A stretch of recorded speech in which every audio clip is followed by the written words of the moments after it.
સુરતમાં ગઈકાલે એક વિડીયો વાયરલ થયો હતો, જેમાં જોખમી રીતે બાળક બુલેટ ચલાવતો હોવાનું સામે આવ્યું હતું. બુલેટમાં પાછળ બેસેલા યુવાને બાળકને જોખમી રીતે સ્ટીયરિંગ હાથમાં આપી વિડીયો બનાવ્યો હોવાનું સામે આવ્યું હતું. જો કે વિડીયો વાયરલ થતા પોલીસે તાત્કાલિક કાર્યવાહી કરી હતી. પાંડેસરા પોલીસે બુલેટ ચલાવવા આપેલ કાકાની ધરપકડ કરી કાયદેસરની કાર્યવાહી હાથ ધરી છે.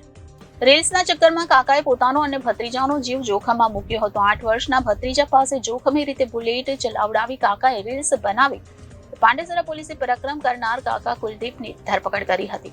મળતી વિગતો પ્રમાણે શનિવારે સવારે સોશિયલ મીડિયામાં એક વિડીયો વાયરલ થયો હતો, જેમાં બુલેટ બાઇક પર એક વ્યક્તિ પાછળ બેસી 8 વર્ષના બાળકને બુલેટનું હેન્ડલ પકડાવી બુલેટ ડ્રાઈવ કરાવતો હતો. જોખમી રીતે બાળક પાસે બુલેટ ડ્રાઈવ કરવાના આ વિડીયોને લઈ સોશિયલ મીડિયામાં લોકોએ ભારે રોષ ઠાલવ્યો હતો.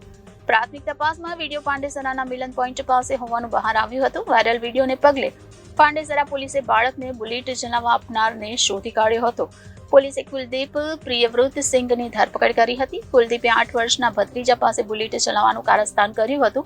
પોલીસે ઝડપી પાડતા 2 હાથ જોડીને માફી માંગી હતી. જેમાં સુરતમાં એક વિડીયો વાયરલ થયો હતો, જેમાં જોખમી રીતે બાળક બુલેટ ચલાવતો હોવાનું સામે આવ્યું હતું અને બુલેટમાં પાછળ બેસેલા યુવાને બાળકને જોખમી રીતે સ્ટીયરિંગ હાથમાં આપી વિડીયો બનાવ્યો હોવાનું સામે આવ્યું હતું. જો કે વિડીયો વાયરલ થતા પોલીસે તાત્કાલિક કાર્યવાહી કરી હતી અને પાંડેસરા પોલીસે બુલેટ ચલાવવા આપેલ કાકાની ધરપકડ કરી કાયદેસરની કાર્યવાહી હાથ ધરી હતી. મારું નામ સિંહ કુલદીપ છે ને મેં મારા કાકાને છોકરાને ગાડી પર બેસાડી એને સ્ટેરિંગ પકડાવી વિડીયો વાયરલ કરેલી.